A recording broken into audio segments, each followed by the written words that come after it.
ভণ্ড বাবাৰ জঘন্য কাণ্ড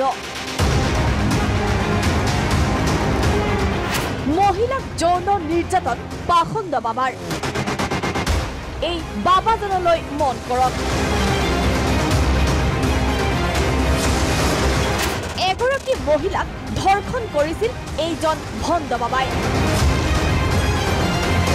ঘটনাৰ স্থান নীলাচলৰ পৌমাচল যোগী আশ্ৰম ভাগিনীয়েকৰ চিকিৎসাৰ বাবে আশ্ৰমলৈ আহিছিল এগৰাকী মহিলা কিন্তু নিশাৰ ভাগত চিকিৎসা হ'ব বুলি মহিলাগৰাকীক আশ্ৰমতে থাকিবলৈ দিছিল শংকৰ সত্যান নামৰ এইজন ভণ্ড বাবাই আৰু নিশা ৰাং কুকুৰৰ দৰে মহিলাগৰাকীৰ ওপৰত জঁপিয়াই পৰিছিল পাখণ্ড শংকৰে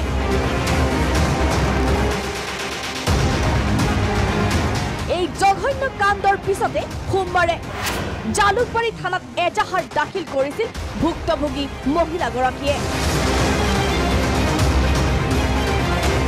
বৰ্তমান জালুকবাৰী আৰক্ষীৰ জিম্মাত ধৰ্ষণকাৰী বাবা শংকৰ